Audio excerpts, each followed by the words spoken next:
Ladies and gentlemen, welcome back to the Ground and Pound podcast, a show where, as always, we're hitting you with them elbows of knowledge.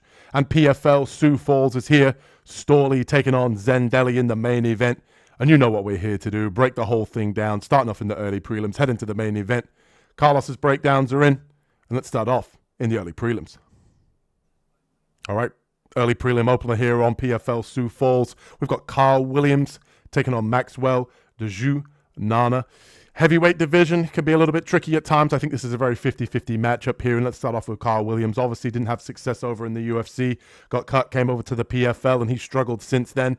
But if you talk about some of his previous matchups, you know, he's fought some of the better guys in the PFL in this heavyweight division. Obviously, Oleg Popov, Sergei Bilosteeniy. You know, guys who have a little bit more of a credentialed PFL career so far. And if you talk about Nana, you know, he comes from that Sambo background. We've seen him in PFL Africa, but he's not necessarily fought the best level of competition. And if you go back and look at his previous fight against Clark in PFL Africa, he struggled in that fight. He looked good early. He was able to mix in some nice trip takedowns. He just come from that Sambo background. He tends to throw one shot at a time. He can be very low volume, and he can't really fight 3 rounds. And that's kind of what has me worried here for a pick. If you look at Carl Williams, he's a guy that obviously wants to mix in wrestling. He can put up a decent amount of volume on the feet. I give the slight edge in power to Nana here, but realistically, Carl Williams has fought guys much, much better than Maxwell Nana here. And it's a tough one because if Carl Williams comes in here, decides to stand and trade on the feet in the heavyweight division, anything can happen. I think Williams should get back to the wrestling, really push a pace early. I think he can come out here, mix in some takedowns early in round 1, really wear on that gas tank of Nana, and hopefully that, you know, he'll be able to take over from there. He doesn't need to be able to get the takedowns, but just wear on the gas tank of Nana. We saw in his previous fight against Clark that in the 3rd round, it was a retirement. You know, he wasn't able to continue to fight. He tend to slow down in fights just purely because of his lack of output and his inability to be able to kind of keep up a 3-round pace. So give me Carl Williams here. I think that he can fight a much harder 3 rounds, mixing in the wrestling early, and I think he can get his PFL victory here after going on a bit of a skid. And I just don't think that Maxwell Nana has anything that's really going to bother Carl Williams apart from, you know, big shots early in the 1st round. Once this gets out of the 1st round, I think Williams should be absolutely fine. Nana's power tends to fade. He tends to telegraph a lot of his shots, even though they are powerful. He's not necessarily setting them up very well. And I just think that it's nothing that Carl Williams hasn't seen before in the UFC and through the PFL career so far. So give me Carl Williams here to get this one done. Not super confident because obviously he has been on a bit of a skid, but I think this is the get right spot for him in this opening bout of PFL Sioux Falls. Let's see who Carlos has got in this one. Okay, I'm going to take Carl Williams to get this one done. Both are big heavyweights. Williams, he's fought and hung in there with the tougher opposition. Also, he's beaten better opposition than Nana. You know, Nana, he comes from that Sambo background. He has the skill, but he kind of lacks the aggression and the grit to beat that middle-tier, mediocre heavyweights. Most of his wins come against guys that are a little sloppy and fighters that are a little spongy in the middle. They got a bit of a belly on them, and they lack the cardio and the skill. And most of his losses come to guys in that middle tier, like a Carl Williams. So I just feel that Carl, you know, he's got the skills, probably the same skills that Gadzhi Nana has, but I feel that he's not going to get tired. He does have wrestling to keep this up. And I feel that his striking, once he starts landing on Nana, he's probably going to impose himself on him, and you're going to see Gadzhi Nana start to hesitate to come forward. He's not going to get tougher. He's not going to land bombs. He's not going to be a little bit more aggressive. He's going to kind of take a back seat and think about, maybe I shouldn't come forward. Maybe this guy could hurt me. And he's going to start shooting for, well, not even shooting, but at least trying to get the clinch. And in that case, I think Carl's going to, you know, pretty much physically impose himself on him against the cage. And, you know, I think that Carl, you know, he's a good athlete. He's not slow. He's got a little bit of speed. He's got a little bit of athleticism. I think he's the better athlete in this one, and I think he can just physically intimidate someone like Gadzhi Nana. So I'm going to take Carl Williams to get this one done. And next up at PFL Sioux Falls, we've got Tyler Michaels taking on Brett By. Give me Brett By in this one. Former Division I wrestler out of South Dakota.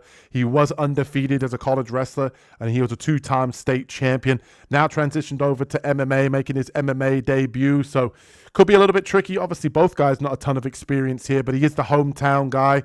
Tyler Michaels, you go back and watch tape on him in his first professional fight. He likes to get into the clinch.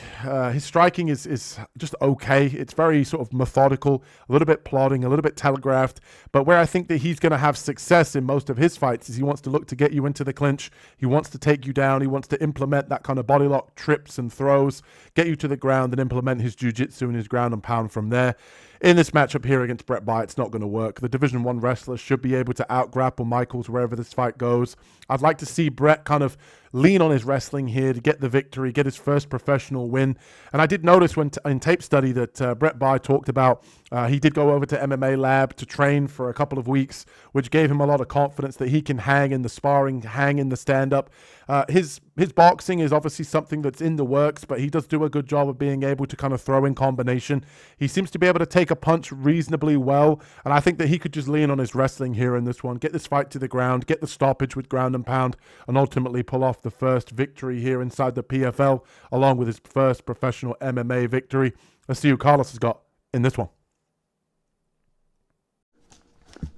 Okay, in this one, I'm going to take Taylor Michaels to get it done. I'm going to take Taylor Michaels because not because he's the better athlete or has some physical advantages, because I don't think he's the better athlete at all. I just think he might be slightly taller, and I'm not sure about the reach. I don't remember that. But to be honest with you, I just feel that Michaels wants to come in there and he wants to engage, and he wants to hurt you, and he wants to come forward, and he's throwing punches with bad intentions, and he's using his jiu-jitsu to try to end this fight, whereas Brett Baer has a wrestling background, and if you watch his fights, you're wondering how come he doesn't use it, and he's always trying to stand up and strike, and his striking it's technical as if you were hitting the mitts, but he doesn't come out physically trying to hurt you. He doesn't come out physically trying to get you out of there, and with the wrestling, he doesn't even use it to get to the ground to at least impose some ground and pound or submission threat.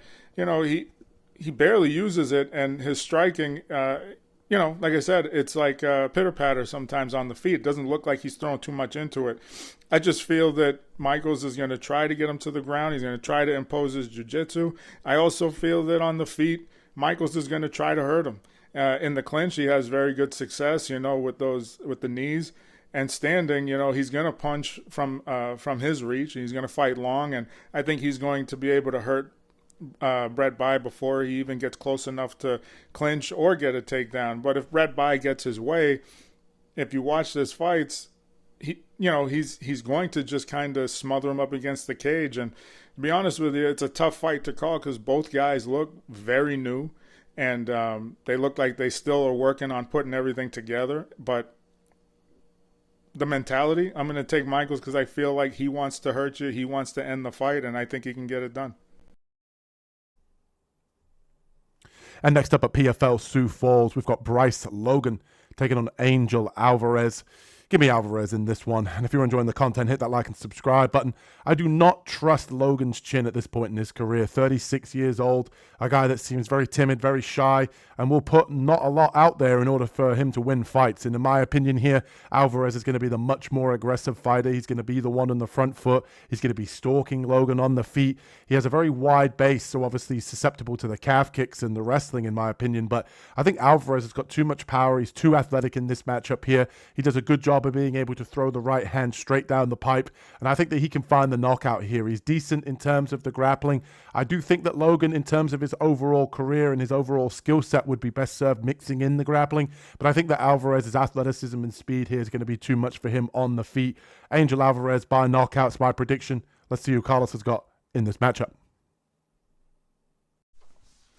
Okay, in this one, I'm going to take Alvarez to get it done. I think Alvarez builds. He looks a little bit like a pint-sized Yoel Romero, minus the wrestling credentials. But he does have a judo background to fall on. But, Alvarez, he kind of fights like that. He doesn't have high volume. He kind of waits to strike, for his openings. And he just explodes into it with one or two shots at a time.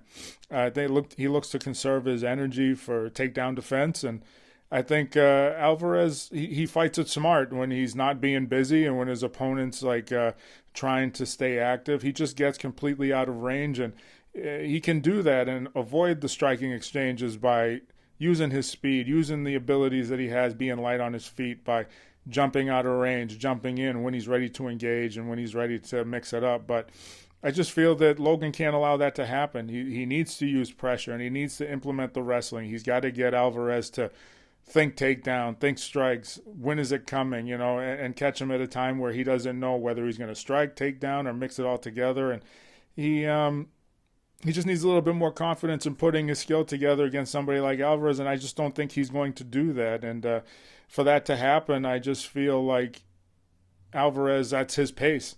I feel that if you don't push the pace, that's exactly what Alvarez wants. He needs it to be slow, give some time in between strikes so he could use that fast twitch muscle fiber that he's got and the power. And I don't think he's going to get a finish on someone like Bryce Logan, but I think that if you let him dictate the pace, he's going to cruise to a decision. And next up, at PFL Sioux Falls, we've got Taila Santos taking on Qihui. And let's talk a little bit about Yan. She was the champion over in War, which is one of the biggest Chinese MMA promotions. And she did go on to Dana White's Contender Series. She did lose on Dana White's Contender Series by second round guillotine to Karini Silva, obviously a formidable name inside the UFC. But Yan, former Chinese Olympic weightlifting champion. She is very, very strong. She wings punches. Her ground game needs a little bit of work, in my opinion. Obviously very decorated in terms of her MMA career with 30 professional fights. But a lot of it you got to remember is on this Chinese regional scene that the level of competition that she's fighting over there is not the same as what Santos has fought throughout her, kind of stint inside the UFC and in the PFL. And even though Yan, swings for the fences, she carries a lot of power and she's very physically strong. I don't think any of that's really going to matter in this matchup against Santos. If you look at who Santos is losing to in the UFC and in the PFL, it is the most highly decorated females in this sport at this current 125 division. I think Santos here is more skill, and I think when you look at this matchup on paper, that Santos, obviously with the 3-inch height and 6-inch reach advantage, all these physical attributes that Yan possesses with a former Olympic weightlifting background are really going to be nullified. It's going to come down to the technique of Santos in these clinching exchanges that are really going to pay dividends. And I think the longer this fight goes on, the more I expect to see Yan kind of slow down. I think both females are going to want to mix in grappling here. And I think if you look at Santos's overall skill set on the feet, she can stay very safe in the striking. She can kind of play out at range, kind of kick to the body with kind of the teeps. She can attack the low leg kick as well of Yan. And I think she can just wear her out from range here. And when Yan kind of gets overzealous, that's her opportunity to let her hands go and kind of counter Yan with the boxing. And I think if it does get into the clinch, that Santos is going to be much more technical, digging for underhooks, reversing position, kind of throwing knees to the body, getting trip takedowns. And I think once Santos kind of gets on top here, she's going to be able to wear out Yan, ultimately to a unanimous decision. That's going to be how I think Santos is going to get this one done. Just kind of wearing on her, getting that gas tank low, and kind of just wearing on the big stocky arms that Yan has. And I just think realistically in this matchup that Santos should be better everywhere. She's got a much more experience at a higher level. So give me Taila Santos here to get this one done. Carlos, who you got, brother? In this one, I'm going to take Taila Santos to get it done. I think Santos is the heavier striker. She has been the aggressor. Or she could sit back and counter strike effectively. She has beaten people like Liz Carmouche, Jenna Bishop, and she's had close split decisions against champion Valentina Shevchenko. I thought that fight was very close, and I think she has good takedown defense. I think she's got a good sprawl. While Yan is very frantic as a fighter, she'll throw wild shots, and she does have decent wrestling, but I feel that her shots are just random. She's a strong girl, and she can just get in there low and power through it, pump those legs through. But I feel that Santos's takedown abilities are far better than Yan's ability to get her down. And I just feel that the game plan will be sit back, keep the distance for Santos, pick off Yan as she's coming in, sprawl whenever those takedowns come, and, try to reverse position. And even from there on, I just think that Taila Santos' fight IQ is probably a little bit more high level than Yan, because Yan just likes to come in and mix it up and see what happens. And I think Taila Santos is a little bit more calculated, and I think she just has a higher skill level than Yan. So I'm going to take Santos to get this one done. And next up at PFL Sioux Falls, we've got Humberto Bandenay taking on Sang Won Kim. Kim obviously fought on road to UFC. Some people may remember him. He did lose in the promotion, obviously not able to get inside the UFC.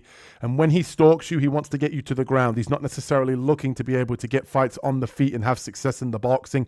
He wants to look to implement his grappling where he shines on the ground. And I do think that Bandenay, obviously a lot of UFC fans might remember him. He did go 1-3 in the promotion. His striking is much better than Kim. So this is going to come down to striker versus grappler in this fight. I think it's going to really depend on who implements their game plan the best. Give me Bandenay though. I think that the striking here is going to be on full display, and I think that he's going to be credentialed enough, experienced enough to be able to defend the takedowns of Kim, and on the feet he'll be much more aggressive. My only real concern here for Bandenay is that he has a very kick-heavy approach. He wants to blast kicks from the outside. He does a good job of being able to throw kicks to the body at range, and then kind of when his opponent, goes to block those shots to the body, he'll then come upstairs with the high kick. He'll light up the lead leg as well, but throwing a lot of kicks will definitely allow Kim to implement some of his grappling. So I'd like to see Bandenay kind of time those kicks, not just spamming the kicks. That will give Kim the opportunity to level change and, kind of catch the kicks and go for takedowns.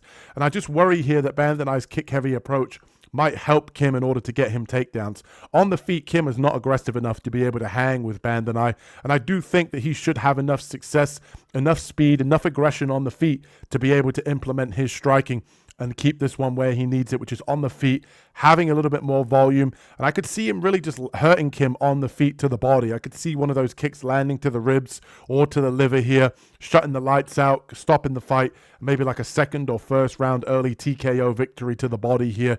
Give me Bandenay here to get this one done. And let's see who Carlos has got in this matchup.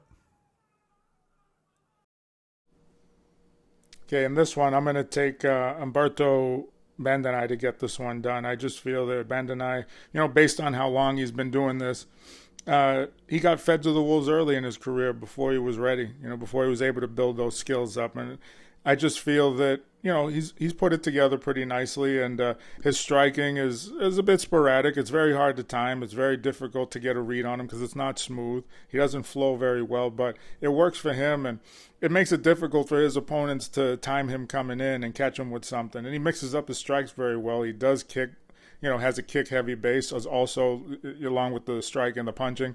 And not the best technically, defensively, but he does keep the spacing between them. He uses his reach and his length to stay out of range, taking big shots. And from there, he can actually threaten to hit you because, he's got those long limbs. But I do feel that Kim, he's not aggressive enough to make this a fight on the feet.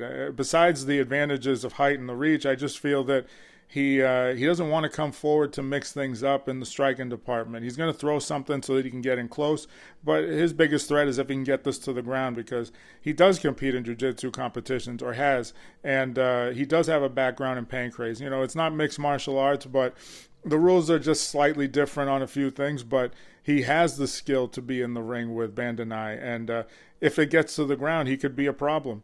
And I just feel that he's not going to, because I feel Bandenay is probably going to keep this fight at distance. He's going to keep it in the range that he wants to keep it at, and whenever he comes in, he's going to sting him with something and then back up, keep the range, sting him and back up.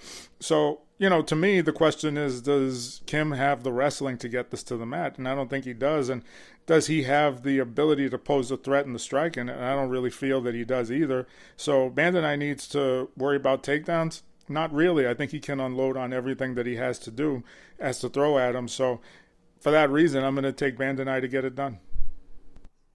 And next up at PFL Sioux Falls, we've got Cheyanne Bowers taking on Sabrinna de Sousa. And if you're enjoying the content, hit that like and subscribe button.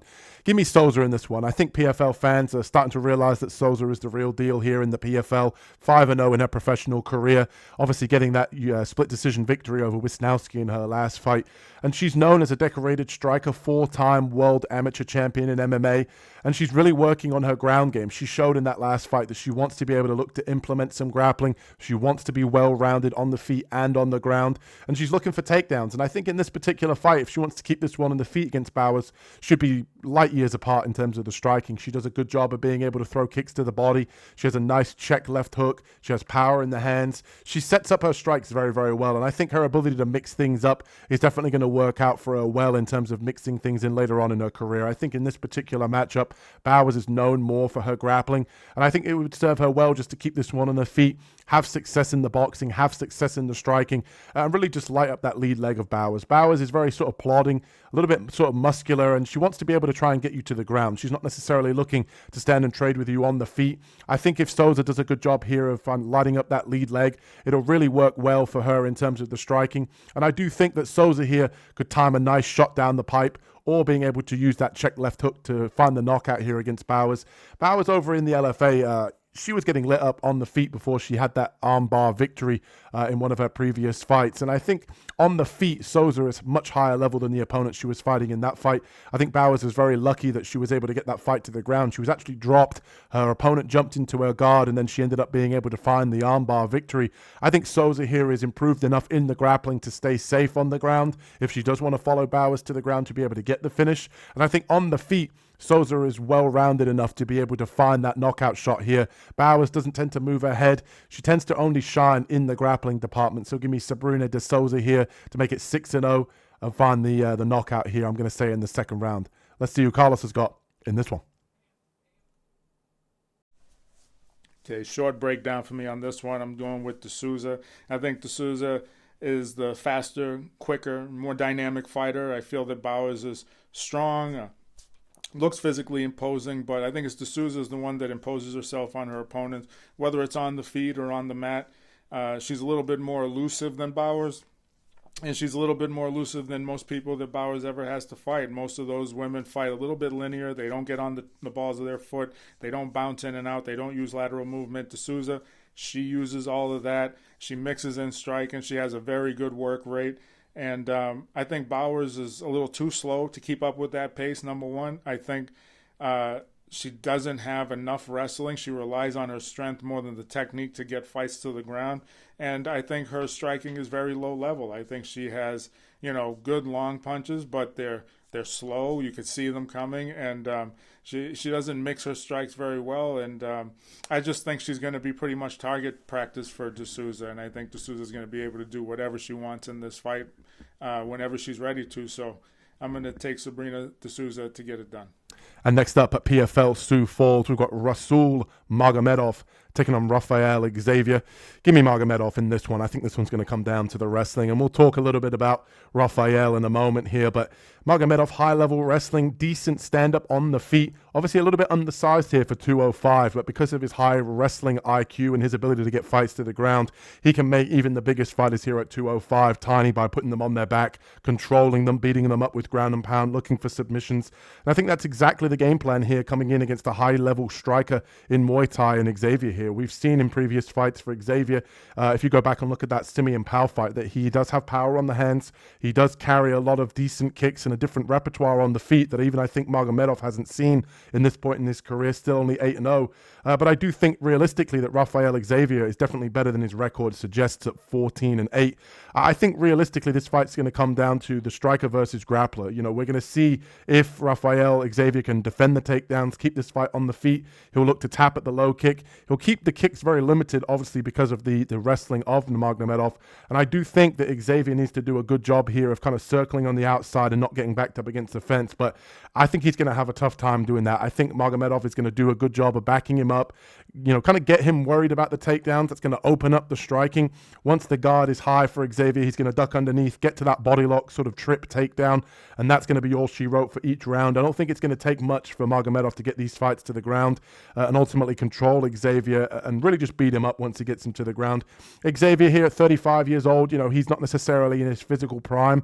He still looks good on the feet and does carry a lot of power, and we saw in Magomedov's previous fight against Viana that Viana, he threw a straight jab out there and was able to drop Magomedov. So we have to be wary of the striking of Xavier, but all signs point to the wrestling here that Magomedov can fall back on. I think Magomedov can come in here, get the takedowns, control him on the ground, and ultimately win this one either by a late submission or ground and pound victory or a unanimous decision here on the judges' scorecards. So give me Rasul Magomedov to get this one done. Let's see who Carlos has got in this one.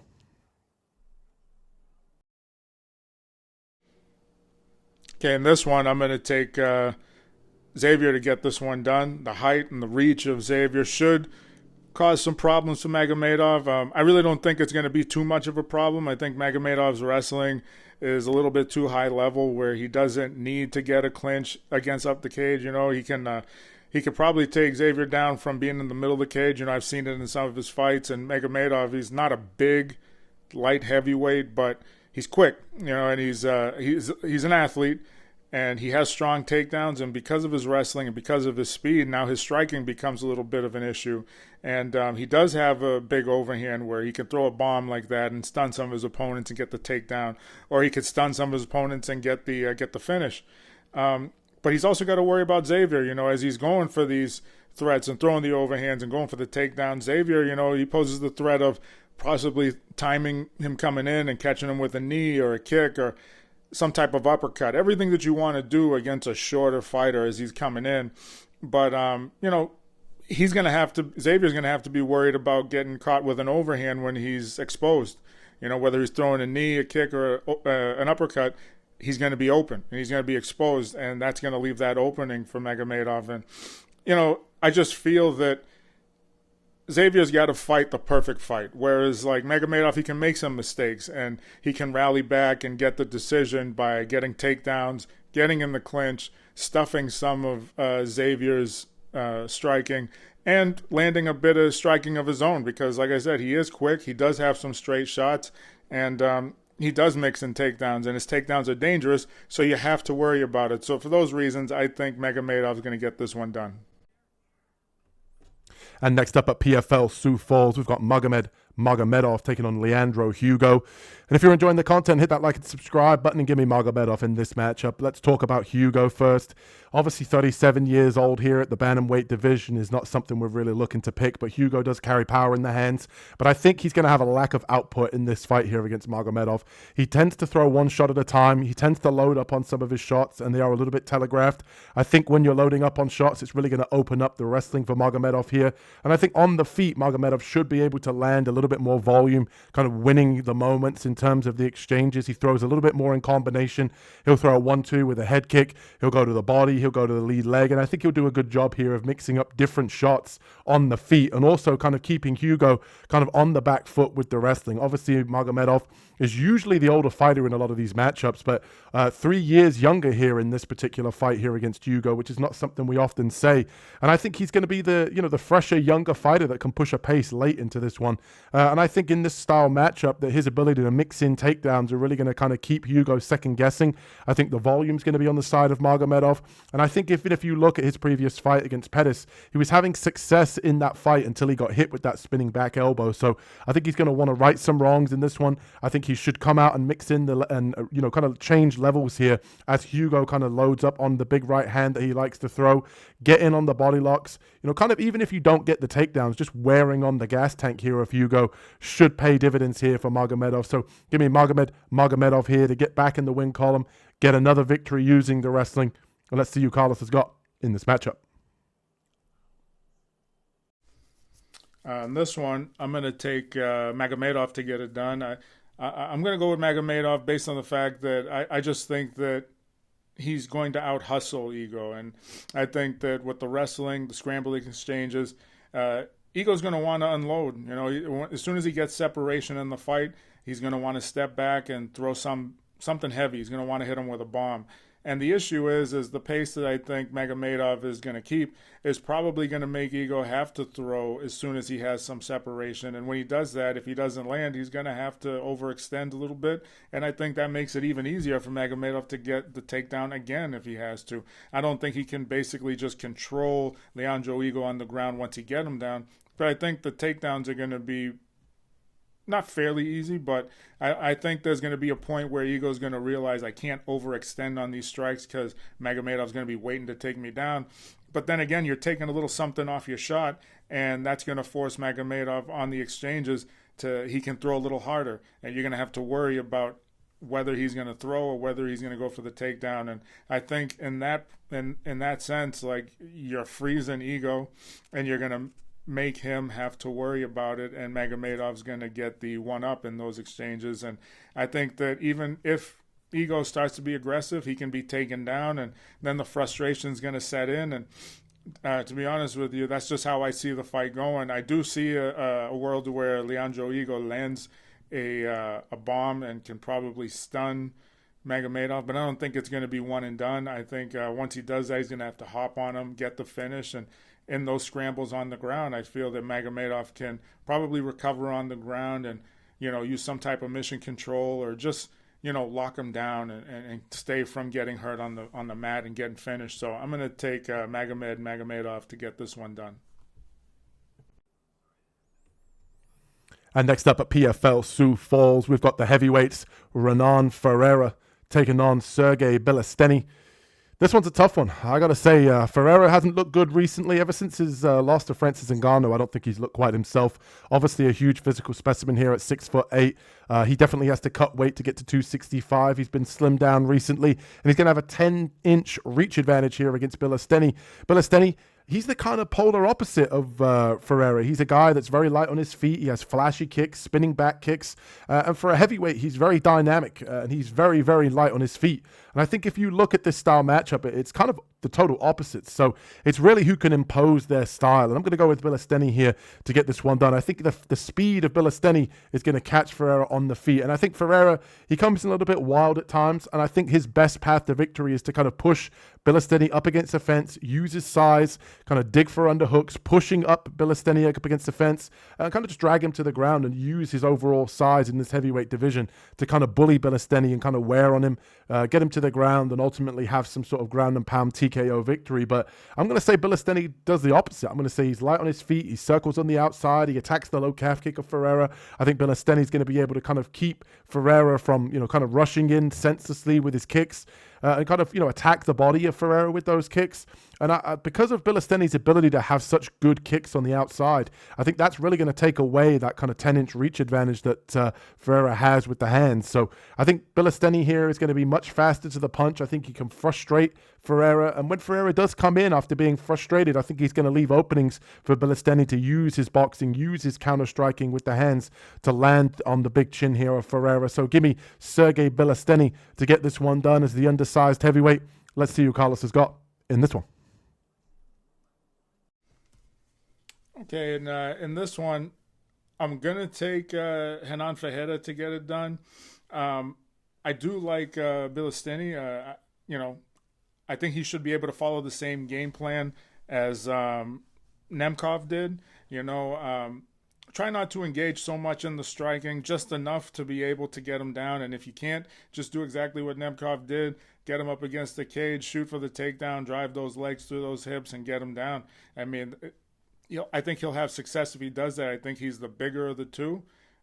Between Nemkov and Bilosteeniy, I think he's the bigger of the two. I think if he wanted to impose himself to get a takedown, that's the way to do it. And I think his submission game on the ground, although I don't see a lot of it because he prefers to stand up, I feel that he can impose himself on Ferreira on the ground. And even in stand-up, I feel Bilosteeniy has got the ability to hang with him because he's he's light on his feet. He's got very good technical striking, and he can be a heavy hitter when he wants to. But I just feel that Renan Ferreira has actually gotten a lot better standing. And if you give him space, he's going to be able to open up on you. He's going to be able to get the leverage to land the long bombs that he needs to. And like I said, they're going to be long, so he's out of range for when you're ready to counter.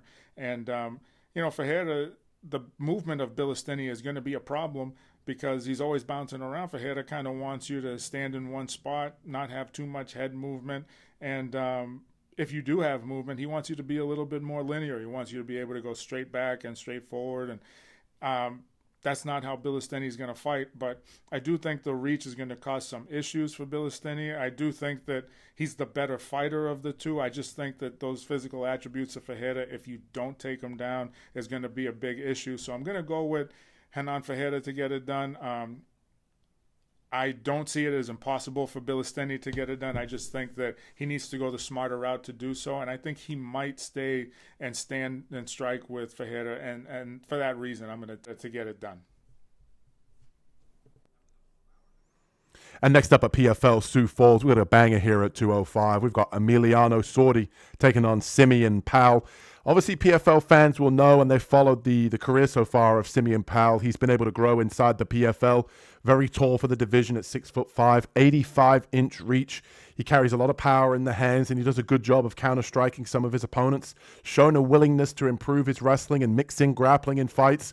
And I think that Sordi here, you can't underestimate the guy. He's definitely got a lot more experience in terms of MMA. He did fight in the UFC. He has been in the PFL a while now, and he has a very nice straight right hand. And my only real concern here for Powell is that he gets backed up against the fence and he's circling on the outside, and Sordi's just walking him down with that straight right hand and kind of just pressuring him, looking to throw in the pocket. Powell needs to do a good job here of kind of getting the respect of Sordi, kind of poking and prodding with that jab, throwing kicks at range, and not allowing Sordi to kind of get set and really plant his feet. And I think if Powell gets suckered into a brawl here, it's going to suit Sordi in this particular matchup. He needs to use his long-range weapons, his teep kicks up the middle, light up the low calf kick of Sordi here. Don't mixing any grappling, just kind of fighting on the outside, but fighting smart, not letting Sordi really plant his feet, minding that straight right hand that he has. And I think Powell should be able to pull off the victory here. I think if you look at Simeon Powell's overall skill set, if he sticks to that range and kind of just fights on the outside, lighting up the lead leg of Sordi, along with using his jab, he should be able to win this one comfortably. I think he should be able to find a nice sort of late second round, third round finish with a straight right hand. Sordi will want to be able to plant his feet and brawl in the pocket, but the problem with Sordi, he's very kill or be killed. He wants to be able to kind of brawl with you and hope that he can land his power shot before you do. And I think with this height and reach advantage, Powell needs to do that from range. If he decides to get into boxing range, get into the clinch, it'll probably suit Sordi and allow him to kind of tee off on Powell, whether that be to the body, whether that be coming upstairs to the head. And I think as long as Powell keeps its one at range, he should have all the advantages in the striking department with those long-range weapons to be able to get the knockout here. 11 of the 13 losses Sordi has had have come inside the distance. So, like I said, very much kill or be killed. Give me Simeon Powell here to find the late knockout. And let's see who Carlos has got in this one. In this one, I'm going to take Simeon Powell to get it done. I can just see Sordi running into a shot. Sordi is always moving forward when striking, putting his weight behind every shot, which is the best part about moving forward, which makes him dangerous, closing the distance. You know that everything's going to be coming behind the shot because he's just walking forward. And I think Powell has been in fights like that before. And I feel that he's gotten a lot better and he's being a lot more patient. He's trying to find the openings. He's staying busy on the outside. He uses his movement because he's light on his feet when he's fighting against shorter fighters. And when they close the distance, he's being smart about it and he's clinching, And in the clinch, he does stay busy, but not often. After he clinches, he gets you up against the cage. He usually separates from there and he's offensive. And that's just his way of shutting down their advantage once the distance is closed, and then he's able to reset and get back out.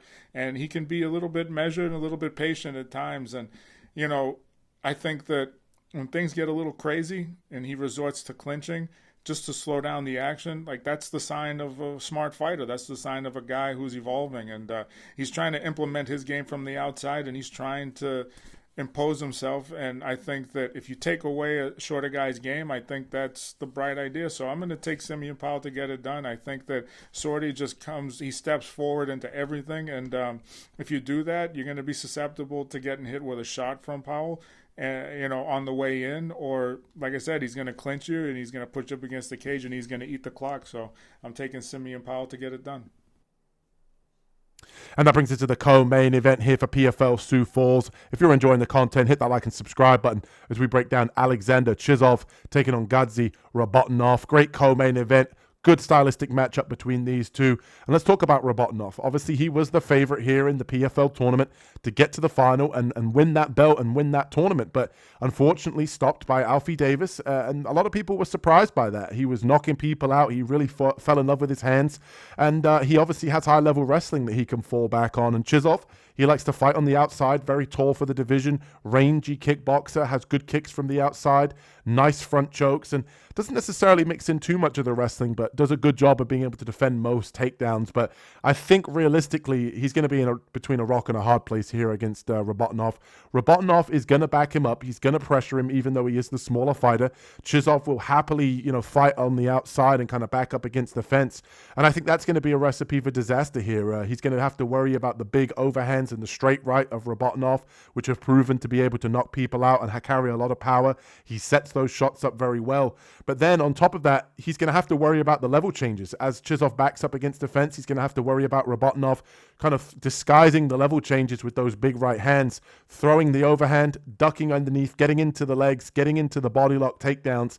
And we know with Rabadanov, once he gets you down, he has good top control. I think he's going to look to get Chizov to the ground in this one, take away that height and reach advantage, back him up with the striking. And once he does that, use those level changes to get the fight to the ground and beat him up with ground and pound. Give me Gadzhi Rabadanov here to get this one done, get back in the win column. He was my favorite to win the tournament. I think he's going to want to get back in the win column. And I think on the feet, he carries a little bit more power than Chizov. And I think that Chizov's willingness to back up here is probably going to make him lose this one, in my opinion. I think it's going to play into the hands of Rabadanov. And I don't think that those front chokes and those Darce chokes here that he has are really going to serve him well against Rabadanov. So give me Gadzhi Rabadanov here to get this one done. I'm going to say unanimous decision or maybe a late stoppage. Carlos, who you got in the co-main event? Okay, in this one, I'm going to go with Rabadanov to get it done. I like Chizov. You know, he's been on a good run.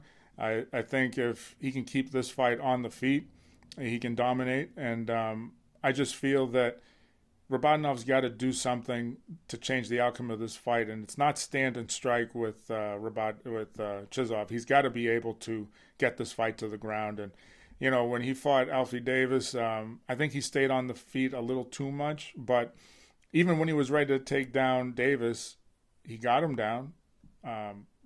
But Davis was able to get back to his feet too, and he did have a hard time taking him down. That's just because of the size of somebody like Davis. And Chizov is going to be a big guy too. Rabadanov's not a big guy for the weight class, and Chizov, you know, he's a taller fighter, he's a bigger fighter, and he's going to have that reach advantage. He's going to have that height advantage. He's going to have the length to keep Rabadanov off of him or catch him coming in. But Gadzhi's not stupid, you know, he knows how to get inside on tall guys without getting punched on the way in. But I do feel that with Chizov having that wide stance, you know, so he can get leverage on his punches, I just feel that that's kind of an opening for Rabadanov to be able to pick that leg and get the single and get him to the mat. I also feel that, you know, Chizov, although he's looking sharp, I feel that, you know, his right hand is right where it needs to be, but his left hand, his lean hand, it just hangs low. You know, and Rabadanov has a very dangerous left hook where he's hurt guys in fights with it, he's wobbled guys, or he's actually finished it with that left hook.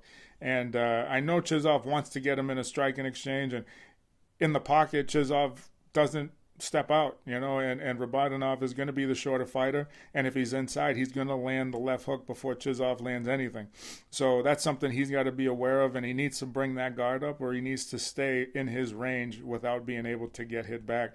And if he gets countered in an exchange, that's going to be an issue, because I think that Rabadanov can hurt him. I just feel in the grappling, he struggled with Alfie Davis to get him down later on as the fight went down, but even during the fight, I think he struggled to keep him on the mat too, you know. I mean, he was able to keep him down, but he struggled just because of the size of Alfie Davis. I just feel that against Chizov, it's going to be a little bit of the same problem if he doesn't implement the wrestling from the start. And if he does do that from the start, it's going to make Chizov's offense have to die down a little bit. I think the volume is going to come down. I think Rabadanov then is going to be able to fire at will whenever he's ready. And whenever Chizov puts his hands up or his guard up, he can just get taken down by Gadzhi and controlled for the rest of the round and beaten up down on the mat. So I feel that that's the game plan. I feel that Gadzhi's corner is going to have him heavily wrestling for this fight. I feel like the cardio is going to be there. I feel that, you know, they know that he just lost this fight to Alfie Davis and he needs to get it back. So I'm going to take Gadzhi Rabadanov to get it done. But I'm just going to say I do see a world where Chizov can land a bomb and end it. So, you know, it's up to you, but I'm going to take Gadzhi to get it done. And that brings us to the main event here for PFL Sioux Falls. And if you're enjoying the content, hit that like and subscribe button, as we've got Logan Storley, the hometown guy here at Sioux Falls, taking on Florim Zendeli. And this is a good stylistic matchup, I think, for Logan Storley. Zendeli, we saw in his last fight that he likes to be a kickboxer, but he will mix in takedowns. And I think in this particular fight, his ability to blast kicks is not going to serve him well against Logan Storley. Throwing a ton of blind kicks is going to get you taken down against the All-American wrestler here in Storley. And we know what he wants to do. You've seen it time and time again throughout the course of his career. He wants to get fights to the ground. He wants to use his high-level wrestling, get you into a dominant position, and be able to beat you up from there. And I think Zendeli, even though he is the taller, rangier fighter in this one with the height and reach advantage, if he does decide to mix in wrestling, it'll be a mistake. If he keeps this one on the feet and blasts kicks from the outside, he will give Storley the opportunity to take him down. So I think realistically, unless Zendeli can catch Storley on the feet coming in with some sort of timed knee or counter-striking ability here with the big right hand, I think this should be all Storley. I think this is a good stylistic matchup for him, as I said in the start of the breakdown. He should be able to get this fight to the ground early and often. And I do think that even though Zendeli showed off his wrestling chops in his last fight, he doesn't have the pedigree that Storley has in the wrestling. Short, sweet, simple in this one for me. Give me Logan Storley here to use his wrestling, get the victory in his home state at Sioux Falls here, getting the victory, getting his hand raised, maybe even finding a late stoppage on the ground with ground and pound. And let's see who Carlos has got in this matchup. Okay, in this one, I'm going to take Storley to get it done. I'm going to go with Storley reluctantly, just because I feel that Zendeli does cause problems for Storley on the mat. I feel that Storley's going to have to stay sharp, because the submission game is going to come out. And if he puts himself in a bad position, I think he can get caught by Zendeli on the mat. But I do feel that Zendeli's a better striker. But I do feel standing, he's going to have an issue with Storley, because Storley just is pressure standing up. And Zendeli is not so much a precision striker. He just kind of fights at length. You know what I mean? Like, he'll fight you at his range. And when he's ready to step in and try to get you to the mat, that's what he's going to do. But I think Storley could throw a little heavier.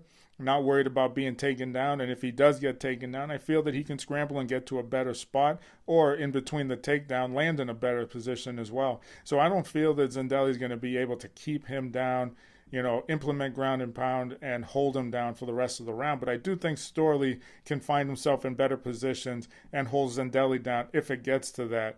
Or if Storley decides to shoot after a couple of heavy strikes that he throws, I feel that he kind of owns where this fight's going to take place.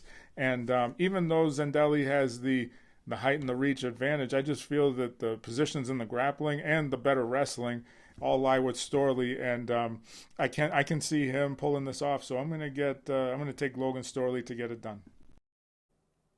And there you have it, guys. PFL Sioux Falls in the books, broken down. If you're enjoying the content, hit that like and subscribe button. Check out some of our other UFC content live on the channel. We've got UFC Perth this week. Prates taking on JDM in the main event. Dog of the week, full card betting guides. And we'll catch you guys in the next one. Peace.